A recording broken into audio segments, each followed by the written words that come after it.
Welcome to TG24 TV. నేను సుమలత.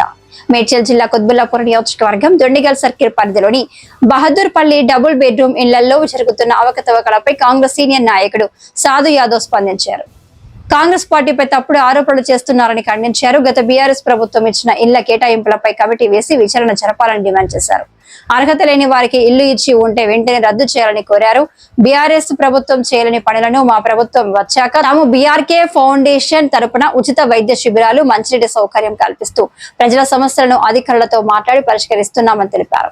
ఈ కార్యక్రమంలో 8వ block president Srinivasachari, federation director 6వ బ్లాక్ SK అహ్మద్ తదితరులు పాల్గొన్నారు. ఏదైతే నిన్న మొన్న పత్రికలలో వచ్చిన వార్తలు చూస్తూ ఉన్నాం. డబుల్ బెడ్రూమ్లలో డబ్బుల దందా అని కొన్ని తప్పుడు ఆరోపణలు చేస్తూ కొంతమంది నాయకులు, అది పూర్తిగా ఖండిస్తూ ఉన్నాం.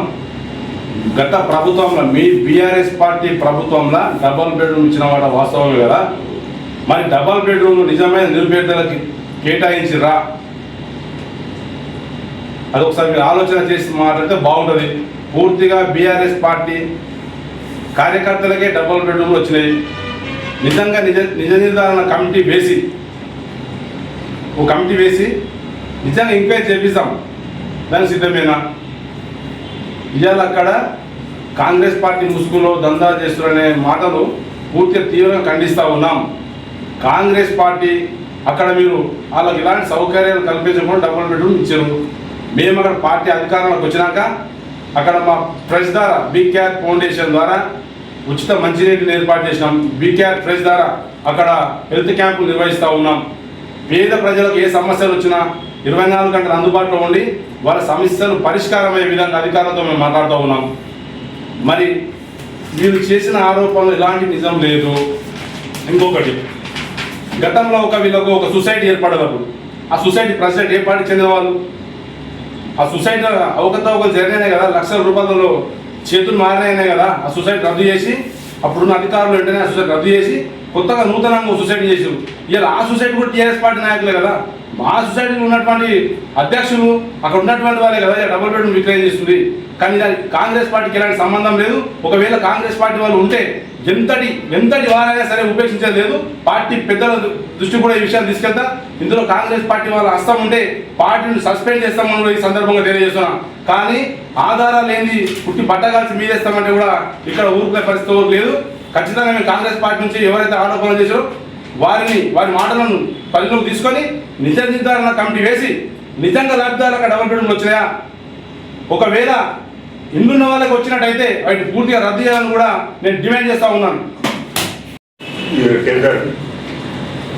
నేను ఏంటంటే ఇప్పుడు ఉన్న నిజాలంటే ఈ పాత లెక్కలు చూపిమంటే చూపిస్తాడు. మళ్ళీ టీఆర్ఎస్లో ముందు నుంచి చేసారు వాళ్ళు, మళ్ళీ పాత లెక్కలు మొత్తం చూపించకుండా నిండలేస్తారు వాళ్ళు మొత్తం అందరి మీద. ఇది ఏంటి ఇంతవరకు నిజమని నేను అడుగుతున్నాను. ఇది మొత్తానికి ఏంటంటే వాళ్ళు చేసింది వాళ్ళు అమ్ముతారు, వాళ్ళు కొంటారు, వాళ్ళు అన్నీ చేసుకుంటారు, కింద మీద చేసేసి మా మీద నింటేస్తారు. మళ్ళీ ఎట్లా వాళ్ళకి ఎన్నిట్లా పిలిచి మాట్లాడు. డబుల్ బెడ్రూమ్ బహదూర్పల్లి నుంచి కొన్ని సొసైటీ ముసుగులో డబ్బులు జరగాలని చెప్పేసి కొంతమంది నాయకులు ఆరోపణ చేయడం జరిగింది. ఇంతకు ముందున్న సొసైటీ ఏదైతే ఉందో వాళ్ళు కూడా బీఆర్ఎస్ నాయకులే. వాళ్ళు చేసిన కొన్ని అవకతవకల వల్ల ఆ యొక్క సొసైటీని పూర్తిగా రద్దు చేసి బ్లాక్ వైజ్గా సొసైటీని చేసి ఫెడరేషన్ సొసైటీ అనేది ఏర్పాటు చేసుకున్నాం మళ్ళీ కూడా. సో ఇంతకుముందు జరిగిన ఏదో అవకతవకల సొసైటీ ఏదైతే ఉందో దాంట్లో బీఆర్ఎస్ నాయకులే ఉన్నారు. మా యొక్క సొసైటీకి ఏ విధంగా కూడా అభివృద్ధికి నోచుకోలేకుండా అడ్డం పడి మమ్మల్ని విచ్చలవిడిగా ఇది చేసి చెత్త కుప్పలా మారిపోయింది. అట్లా అని చెప్పేసి ఇప్పుడున్న ఫెడరేషన్ సొసైటీ ఏదైతే ఉందో ఆ సొసైటీని మంచిగా నడుపుకుందామంటే కూడా మళ్ళీ పాత సొసైటీ నాయకులు, సొసైటీ సభ్యులు దీంట్లో ఇన్వాల్వ్ అయ్యి ఇప్పుడున్న ఫెడరేషన్ సొసైటీని అడ్డం పడి బీఆర్ఎస్ నాయకులు కానివ్వండి, పాత సొసైటీ వాళ్ళు కానివ్వండి అడ్డం పడి మా యొక్క అభివృద్ధికి నోచుకోలేకుండా వాళ్ళు అడ్డం పడుతున్నారని చెప్పేసి మీ ద్వారా నేను తెలియజేస్తున్నాను. అలాగే సొసైటీ ముసుగులో ఎవరైతే ఈ యొక్క ఇళ్ళ దందా చేస్తున్నారో అది ఆరోపణ చేసిన వ్యక్తులు ఎవరైతే ఉన్నారో నిజంగానే అక్కడ జరిగిన ఏదైతే అవకతవకలు ఉన్నాయో అమ్ముడు పోయినాయా కొన్నారని చెప్పేసి ఎవరైతే ఆరోపణ చేసిరో అది అధికారుల దృష్టికి తీసుకెళ్ళి మేము కూడా మీకు సపోర్ట్ చేస్తాం.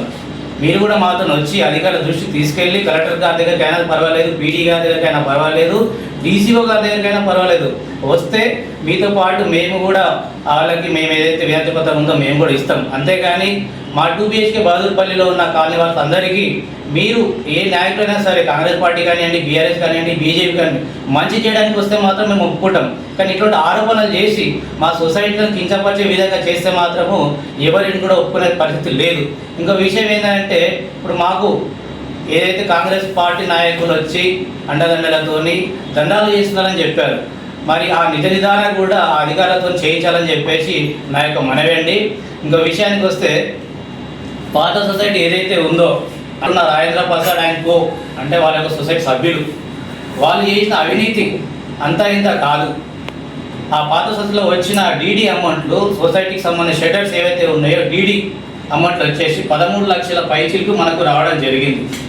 ఆ వచ్చిన అమౌంట్ని మళ్ళీ రెంట్ రూపంలో కూడా వచ్చిన అమౌంట్ని కూడా టోటల్గా 14 లక్షలు అనుకున్నాం. 14 లక్షలలో వాళ్ళు కట్టిన కరెంటు బిల్ల స్లిప్పులు తప్పితే వేరే ఒక్క దానికి వాళ్ళు ఖర్చు పెట్టినట్టు ఎక్కడ కూడా దాఖలు లేవు. ఏమని అడిగితే అయిపోయినాయి లేవని మాట్లాడతారు. అధికారులకు లంచాలు ఇచ్చుకుంటూ ఇష్టానుసారంగా వాళ్ళ సొసైటీ నడిపారు కాబట్టి వాళ్ళ సొసైటీ మొత్తానికి వాళ్ళు అధికారులు డీసీఓ గారు డిస్క్వాలిఫై చేయడం జరిగింది. ఇంకో విషయం ఏంటంటే, డీసీఓ గారు అధికారికంగా చెప్పారు నిన్న మా జేఏసీకి సంబంధించిన ఒక మీటింగ్ ఉంటే ఏమని చెప్పారంటే, పాత సొసైటీలు ఎవరు కానీ మీ సొసైటీకి సంబంధం లేదు, వారు రావద్దు, ఇన్వాల్వ్ కావద్దు అని చెప్పారు.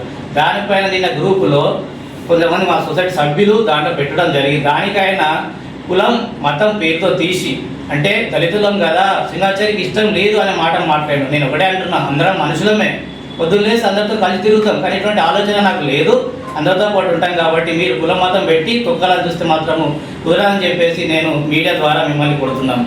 ఇంకో విషయం ఏంటంటే, అవకతవకలు అన్నాం. అవకతవకలలో నేను ఒక 8th బ్లాక్ ప్రెసిడెంట్ని, సొసైటీలో ఫెడరేషన్ సొసైటీ ఒక డైరెక్టర్ని. మా 8th బ్లాక్ రావాల్సిన అమౌంట్ వీళ్ళు ఏమన్నారంటే, పాత సొసైటీ వాళ్ళు ఫెడరేషన్ వాళ్ళకు కూర్చోబెట్టి లెక్కలు ఇచ్చినాం కదా, ఇంకేం కావాలని అడిగారు. నేను ఒకటే అడుగుతున్నాను మీడియా ద్వారా, ఈ యొక్క ఫెడరేషన్కి ఏదైతే మీరు లెక్కలు చెప్పారో, సొసైటీ పరంగా ఎంత రావాలనుకున్నారో, పాత సొసైటీ బ్లాక్ నుంచి ఎంత ఇచ్చిందని చెప్పేసి వాళ్ళు చెప్తే, మాకు రావాల్సిన 8th బ్లాక్కి 1,65,720 రూపాయల పైచిలుకు అమౌంట్ మాకు రావాలి. మరి ఇంత లెక్క తేలినప్పుడు మా బ్లాక్ ఇంతవరకు మీరు రూపాయి ఎందుకు ఇవ్వలేరు? ఏ లెక్క ప్రకారం మీరు మాకు చెప్పారు, ఆ లెక్క ప్రకారం మాకు ఇవ్వాలి కదా, ఎందుకు ఇవ్వడం లేదని చెప్పేసి మీ ద్వారా నేను రాజేంద్ర ప్రసాద్ గారిని కోరుతా ఉన్నాను. అలాగే ఈ యొక్క దందాలు ఏవైతే ఉన్నాయో రాజకీయ పార్టీ పక్కన పెడితే, మీరు ఎప్పుడైతే ఈ యొక్క దందాలని చెప్పేసి మన బీఆర్ఎస్ నాయకులు మా పైన అవాకు చౌకలు పెడుతూ చేస్తూ మా పైన నిందలు వేసిన నిందలని నిజాధారం చేయాలని చెప్పేసి మీ ద్వారా నేను కోరుతా ఉన్నాను. హాయ్ అండి, నేను మీ Satyasri. Please do subscribe TG24 TV.